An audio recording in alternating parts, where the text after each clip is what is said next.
What's this car? It looks like an illegitimate child of the Lamborghini Urus and the Mitsubishi Eclipse Cross, and you've never heard about it. This is the Forthing T5, a compact SUV which costs as little as a B crossover. Why is it so cheap? Let's find out.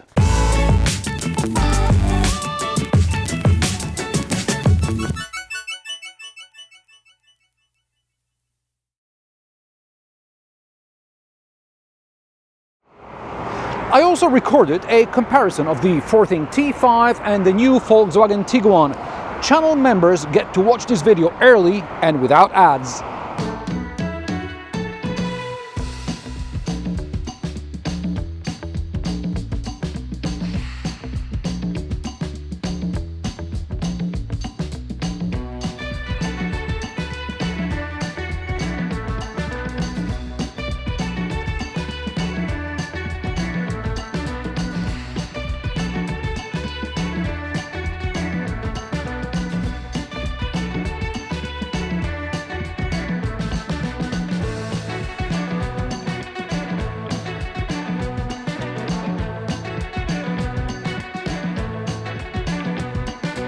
What is Forthing?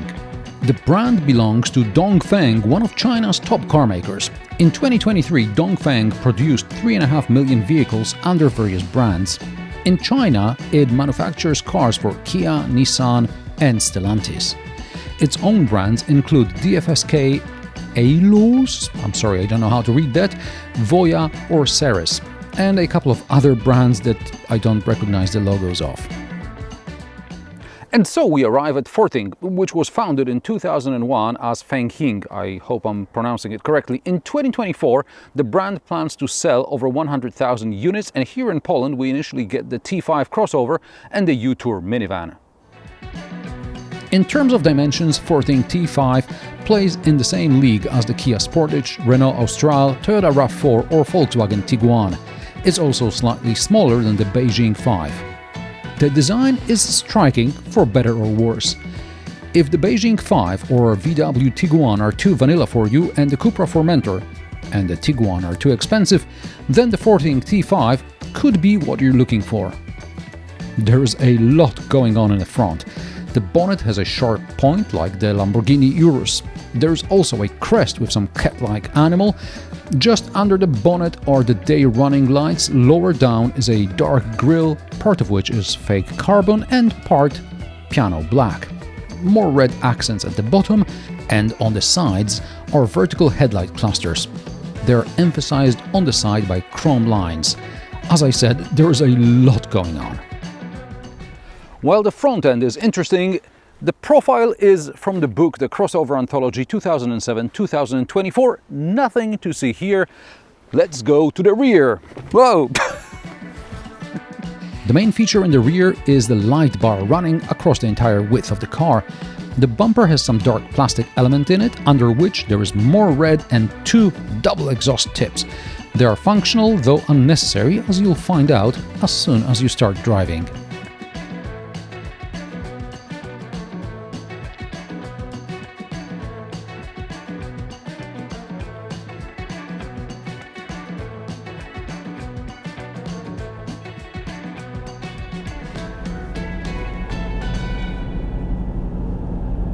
Powering the T5 is what I call the China Classic. It's a 1.5-litre 4-pot turbo petrol of some sort, producing 170-ish horsepower. Apparently this one is a Mitsubishi engine.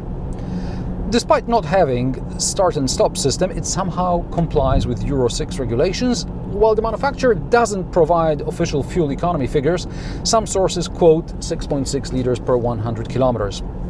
Combined, I guess? Driving very gently, I managed to get the fuel consumption below 8 liters per 100 kilometers. However, in the city and at motorway speeds, I soon hit high 9s and I see no chance of the result improving anytime soon. Claimed 0 to 100 kilometers per hour time is 9 seconds. I got 9.7, both in sport and normal mode.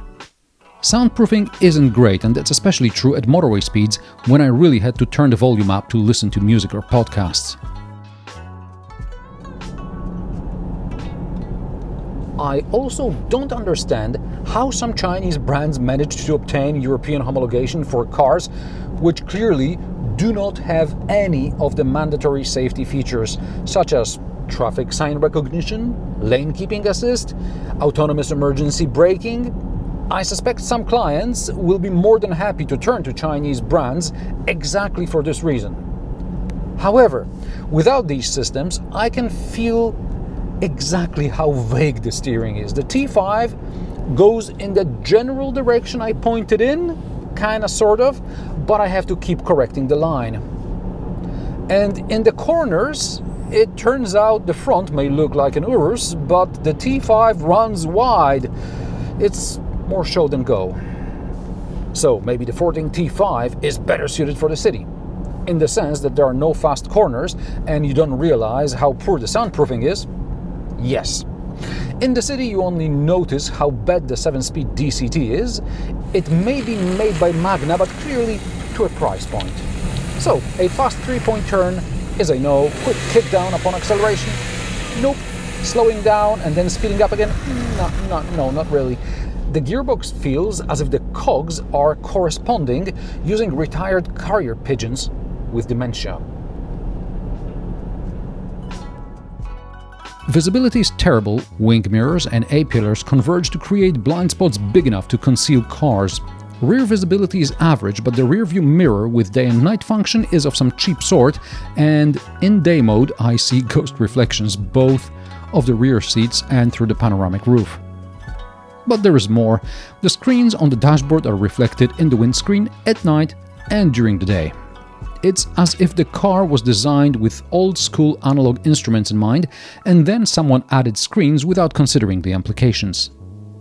And I don't know according to what norms the headlights are set, but even at the lowest level, the beam seems to go above other cars, which leads me to assume I'm dazzling other drivers. And not in a good way.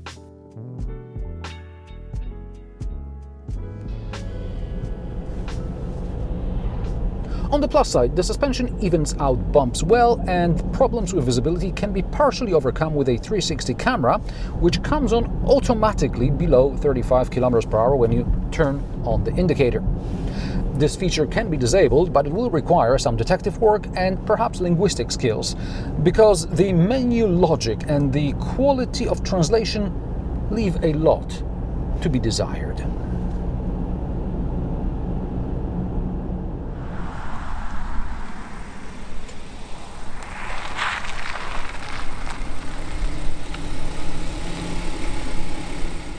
I often hear that the Chinese have long overtaken European car makers in terms of software. Perhaps it's the software in the most expensive electric cars, because the budget petrol vehicles get infotainment like on those cheap Android tablets you could buy in discount stores. Despite their lower price, they never conquered the market. Camera settings are only available when the camera is on. They aren't in the car settings menu.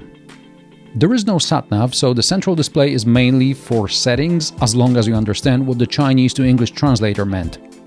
In order to save the clients from installing the Chinese car BitLink mirroring app, the Polish importer offers a USB dongle which works as a wireless Android Auto interface. It works mostly, but the connection sometimes drops and sound has to go through the car's Bluetooth system.